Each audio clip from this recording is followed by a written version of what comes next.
નમસ્કાર મિત્રો, અમારા વિડીયોમાં આપ સૌનું હાર્દિક સ્વાગત છે. મિત્રો, આજે આપણે વાત કરવાના છીએ. રાતના લગભગ 10:30 વાગ્યા હતા. વડોદરા રેલવે સ્ટેશન પર દિલ્હી જતી એસડીઆઈ એક્સપ્રેસ પ્લેટફોર્મ પર નંબર 4 પર ઊભી હતી.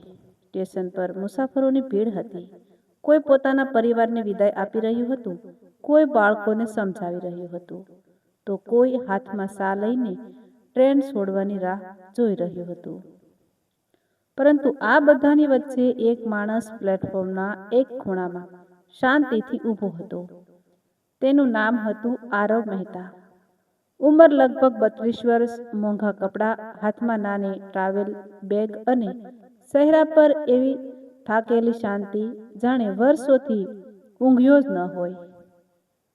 આરવ પાસે પૈસા હતા, પોતાનું મોટું બિઝનેસ હતું, શહેરમાં નામ હતું, પરંતુ દિલની અંદર એક એવું ખાલીપણું હતું જેને કોઈ પૈસાથી ભરી શકતું નહોતું. 3 મહિના પહેલા જ તેના જીવનમાં એક એવો નિર્ણય આવ્યો હતો જેણે તેની આખી દુનિયા બદલી નાખી હતી.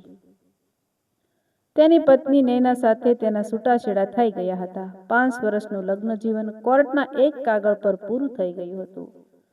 ક્યારેક જે સ્ત્રી તેના માટે આખી દુનિયા હતી, આજે એ સ્ત્રી તેના જીવનનો સૌથી મોટો દુઃખદ અધ્યાય બની ગઈ હતી. આરવ ટ્રેનમાં ચડ્યો અને પોતાની સીટ શોધીને બારી પાસે બેઠો. ટ્રેન ધીમે ધીમે પ્લેટફોર્મ છોડવા લાગી. તેણે એક ઊંડો શ્વાસ લીધો અને બહાર જોતા મનમાં કહ્યું, હવે પાછું કશું બદલવાનું નથી. પરંતુ તેને ખબર નહોતી કે આ સફર તેની જિંદગીનું સૌથી મોટું સત્ય તેની સામે લાવવાની હતી. ટ્રેન વડોદરાથી નીકળી થોડા જ મિનિટ થયા હતા, ત્યાં કોચના દરવાજા તરફથી એક સ્ત્રી ઝડપથી અંદર આવી. હાથમાં એક નાની બેગ હતી, ખભા પર શાલ હતી અને ચહેરા પર થાક હતો. તે સતત પોતાની સીટ શોધી રહી હતી. ટીટી પાસે ટિકિટ બતાવીને તે આગળ વધી. સીટ નંબર 36, કોચ બી 2 ને ધીમે ધીમેથી બોલી અને પોતાની સીટ તરફ આવી. આરવનું ધ્યાન તેની તરફ ગયું. પહેલી નજરે જ તેનું હૃદય ધબકવાનું ભૂલી ગયું. તે સ્ત્રી નૈના હતી. એ જ નૈના, તેની પૂર્વ પત્ની. આરવને એક ક્ષણ માટે લાગ્યું કે કદાચ તે સપનું જોઈ રહ્યો છે. તેણે ફરી જોયું. નૈનાએ પણ આરવને જોયું. બંનેની આંખો એકબીજા પર અટકી ગઈ. લગભગ 5 સેકન્ડ સુધી કોઈ કંઈ બોલ્યું નહીં. 5 સેકન્ડ, પરંતુ બંનેને લાગ્યું જાણે 5 વર્ષ પસાર થઈ ગયા. નૈનાના હાથમાંથી ટિકિટ લગભગ છૂટી ગઈ. આરવ તરત ઊભો થયો. નૈનાએ ધીમેથી જવાબ આપ્યો, હા. હું બંને વચ્ચે ફરી એક લાંબુ મૌન છવાઈ ગયું. નૈનાએ પોતાની સીટ તરફ જોયું. તેની સીટ આરવની સામે જ હતી.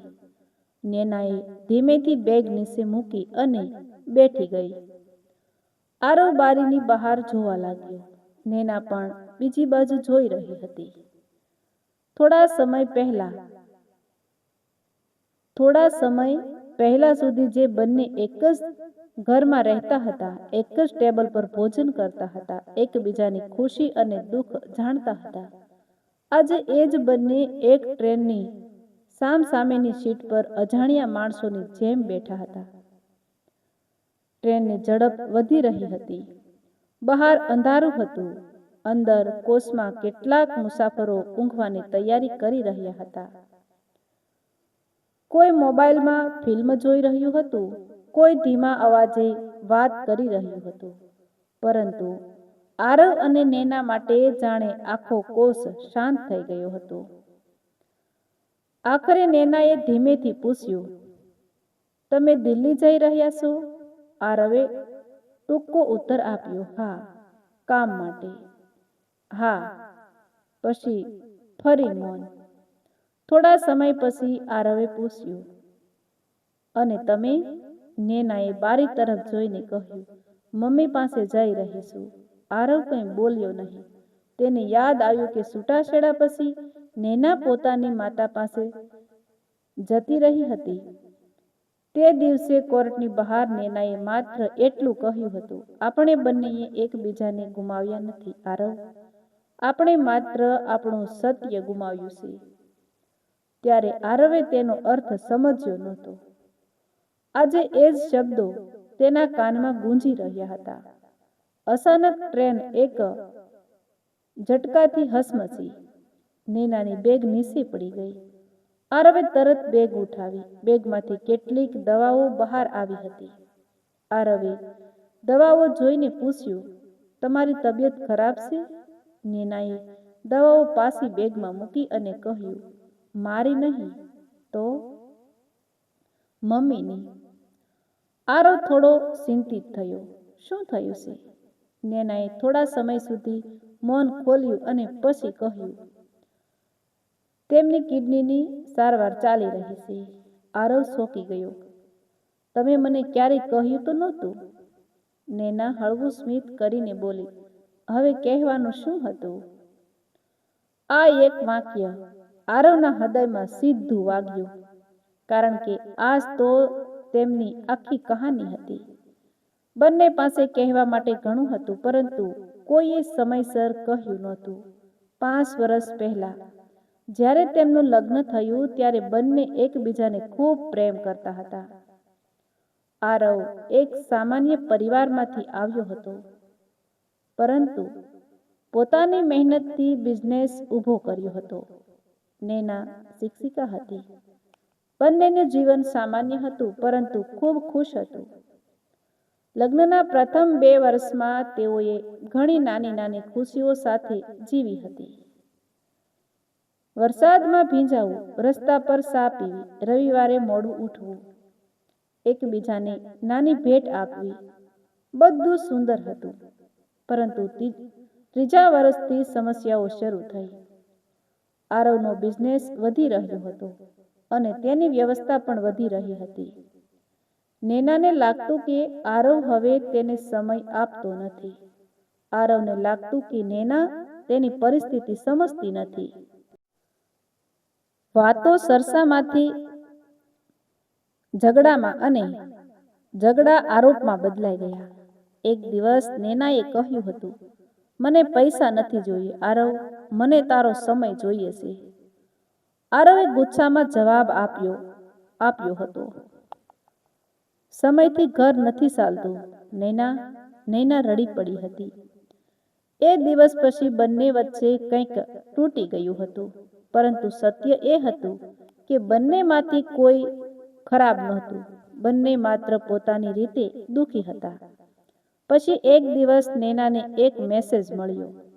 તેમાં આરવ અને તેની કંપનીની એક મહિલા સહકર્મચારીનો ફોટો હતો. ફોટો એવો હતો કે કોઈ પણ પત્ની તેને જોઈને શંકા કરે.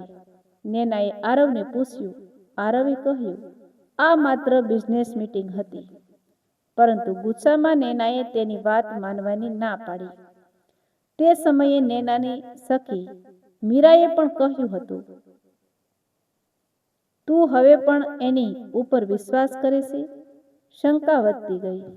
બીજી તરફ આરવને પણ કોઈએ કહ્યું કે નેના પોતાના સ્કૂલના એક સહકર્મચારી સાથે ખૂબ નજીક છે. આરવ પણ શંકામાં ડૂબ્યો. બંનેએ એકબીજાને સત્ય છુપાવવાને બદલે બહારના લોકોની વાતો પર વિશ્વાસ કર્યો. આખરે વાત છૂટાછેડા સુધી પહોંચી. કોર્ટમાં બંનેએ એકબીજા પર કોઈ મોટો આરોપ સાબિત કર્યો નહોતો. બસ એટલું જ કહ્યું હતું કે અમે સાથે રહી શકતા નથી. આજે એ જ 2 માણસો એક ટ્રેનમાં સાથે બેઠા હતા. રાત વધી રહી હતી. નેનાએ આંખો બંધ કરી. આરવને લાગ્યું કે તે સૂઈ ગઈ છે. પરંતુ થોડા સમય પછી તેણે જોયું કે નેનાના ગાલ પર આંસુ સરકી રહ્યા હતા. આરવે ધીમેથી પૂછ્યું, તું ખુશ છે? નેનાએ આંખો ખોલી. શું છૂટાછેડા પછી? તું ખુશ છે? નેના થોડા સમય સુધી તેને જોતા રહી. પછી હળવેથી બોલી, તું? આરવ પાસે જવાબ નહોતો. નીનાએ કહ્યું, જો તું ખુશ હોત તો આ પ્રશ્ન પૂછ્યો ન હોત. આરવે માથું ઝુકાવી દીધું. હું ખુશ નથી. નૈનાએ પહેલી વાર સીધી તેની આંખોમાં જોયું. હું પણ નથી. બંને ફરી ચૂપ થઈ ગયા. થોડા સમય પછી નૈનાએ પોતાની બેગમાંથી એક નાનો લિફાફો કાઢ્યો. તે લિફાફો જૂનો હતો. તેના પર આરવનું નામ લખેલું હતું. આરવ ચોંક્યો. આ શું છે? નૈનાએ કહ્યું, આ પત્ર છે. મારા માટે. મારા માટે? હા. પછી આપ્યો કેમ નહીં? નૈના હસીને બોલી. હિંમત નહોતી. આરવે લિફાફો લીધો. તેણે ખોલ્યો. અંદર એક પત્ર હતો. આરવ, જો ક્યારેક આ પત્ર તારા હાથમાં આવે તો સમજજે કે હું તને દોષ આપવા માટે નથી લખતી. હું માત્ર એક વાત કહેવા માંગુ છું. જે દિવસે મેં તારા પર શંકા કરી હતી એ દિવસે હું ખોટી હતી. મને જે ફોટો મળ્યો હતો એના પાછળની આખી વાત મને ખબર નહોતી. મીરાએ મને જે કહ્યું હતું તે પણ ખોટું હતું. મને પછી ખબર પડી કે તે ફોટો તારી કંપનીની મહિલા કર્મચારીનો હતો, પરંતુ એક ક્લાયન્ટની પત્ની સાથેની મીટિંગનો હતો. પરંતુ ત્યારે સુધીમાં આપણું ઘર તૂટી ગયું હતું. મેં તને સાસુ પૂછવાને બદલે તારા પર વિશ્વાસ કરવાનું બંધ કરી દીધું. મને આજે પણ તેનો અફસોસ છે. આરવના હાથ કંપવા લાગ્યા. તેણે આગળ વાંચ્યું. અને મને પછી એક બીજી વાત પણ ખબર પડી. તું પણ મારા વિશે જે સાંભળતો હતો એ ખોટું હતું. જે માણસ સાથે મારી મિત્રતા વિશે તને કહેવામાં આવ્યું હતું તે મારી સ્કૂલના એક વિદ્યાર્થીના પિતાનો ભાઈ હતો, જે મારા મમ્મીના સારવારના ખર્ચમાં મદદ કરતો હતો. તને સમજાવવાની મારી ઘણી કોશિશ હતી, પણ દરેક વખતે આપણો ગુસ્સો આપણા પ્રેમથી મોટો થઈ ગયો. આરવે પત્ર નીચે મૂકી દીધો. તેની આંખોમાં પાણી આવી ગયું. નૈના, આ બધું તું મને પહેલા કેમ ન કહ્યું? નૈનાએ ધીમેથી કહ્યું, કારણ કે તું સાંભળવા તૈયાર નહોતી. આરવે તરત કહ્યું, અને તું?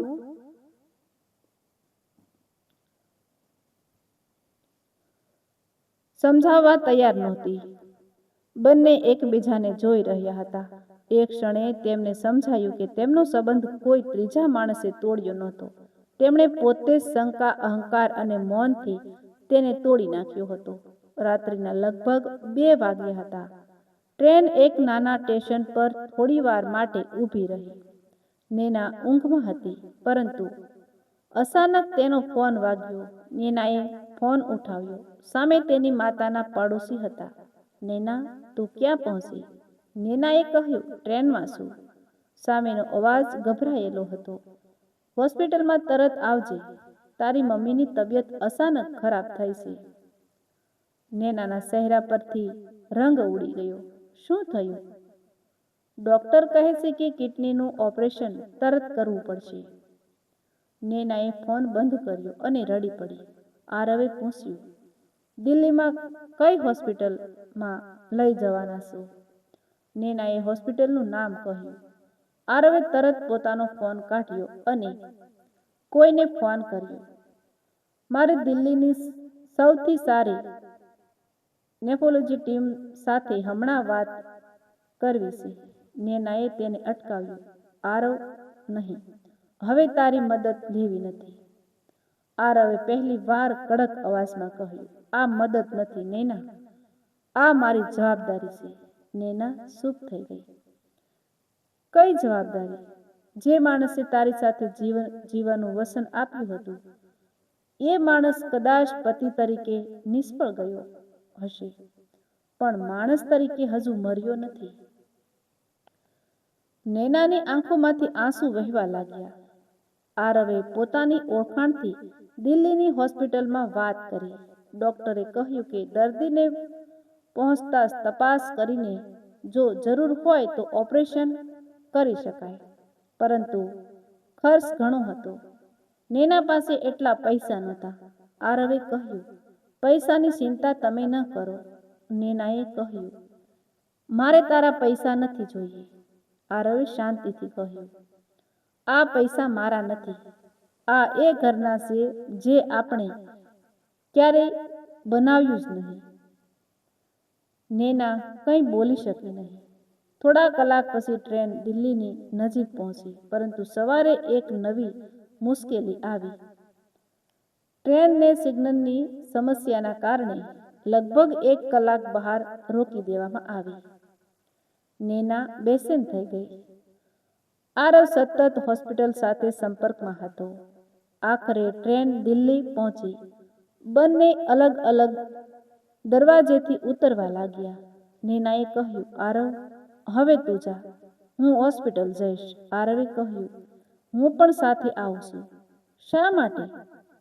કારણ કે કદાચ આપણે પતિ પત્ની નથી રહ્યા, પરંતુ તારી મુશ્કેલીમાં તને એકલી કેવી રીતે જવા દઉં?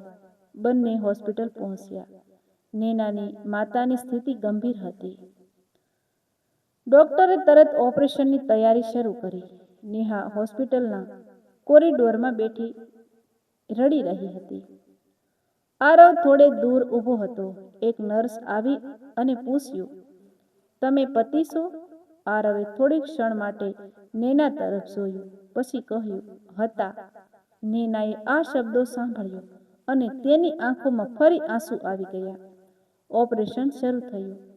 લગભગ 4 કલાક પછી ડોક્ટર બહાર આવ્યા. હવે ખતરો ટળી ગયો છે.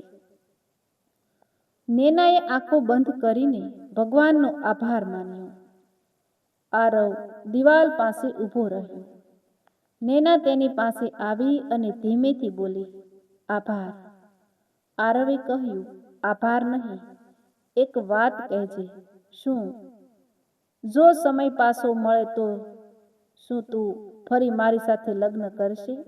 નેના થોડી ક્ષણ માટે શાંત રહી, પછી બોલી, સમય પાછો નહીં મળે આરવ.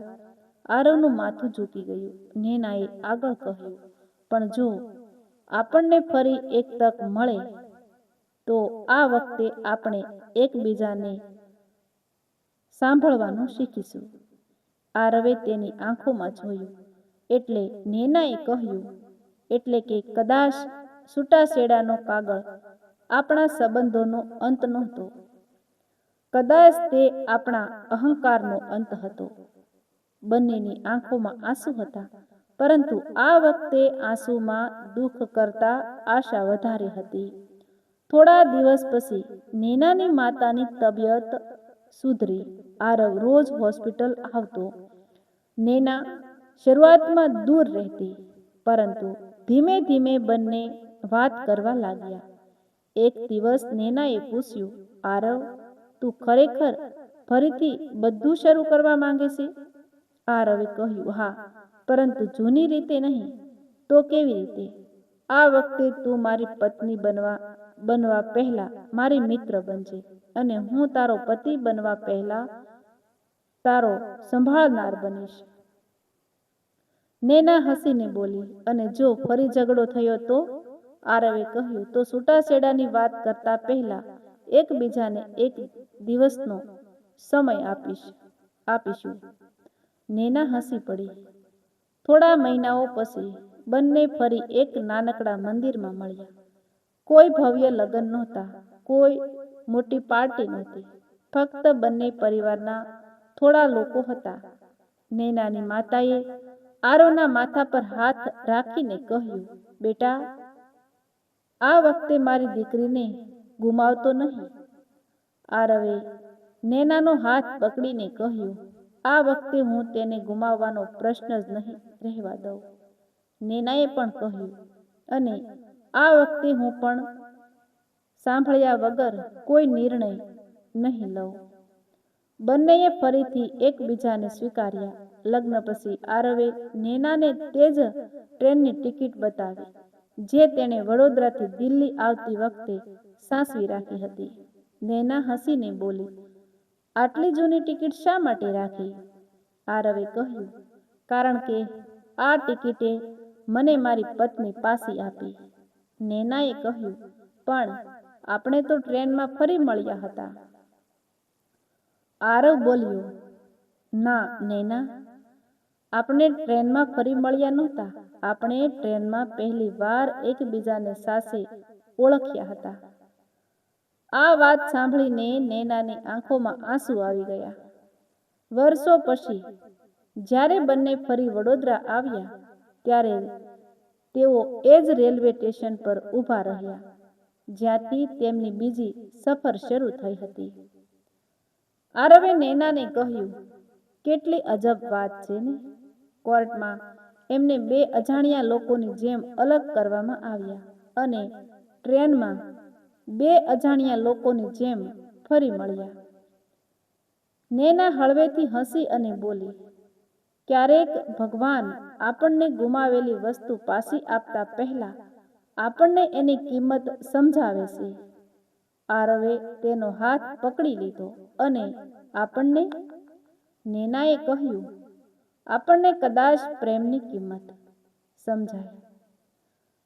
ત્યારથી બંનેએ એક નિયમ બનાવ્યો. ઘરમાં કોઈ પણ સમસ્યા આવે તો ત્રીજા માણસને કહેતા પહેલા એકબીજા સાથે વાત કરવી. કોઈ શંકા થાય તો તપાસ કરતા પહેલા પ્રશ્ન પૂછવો. ગુસ્સો આવે તો નિર્ણય ન લેવો. અને સૌથી મહત્વનું, મૌનને ક્યારેય સજા ન બનાવવી. તેમની કહાની શહેરમાં ફેલાઈ ત્યારે ઘણા લોકોએ કહ્યું કે છૂટાછેડા પછી ફરી લગ્ન કરવાનું કારણ શું હતું? આરવે માત્ર એટલું કહ્યું, અમારા છૂટાછેડા પ્રેમના કારણે નહોતા થયા. અમે છૂટા પડ્યા કારણ કે અમે પ્રેમ કરતાં વધારે અહંકારને મહત્વ આપ્યું હતું. જ્યારે ભૂલ સમજાય ત્યારે મોડું થઈ ગયું હતું. પરંતુ જીવને અમને ટ્રેનમાં બીજી તક આપી અને કદાચ આજ તેમની કહાનીનો સૌથી મોટો પાઠ હતો. સંબંધો હંમેશા મોટા ઝઘડાથી નથી તૂટતા.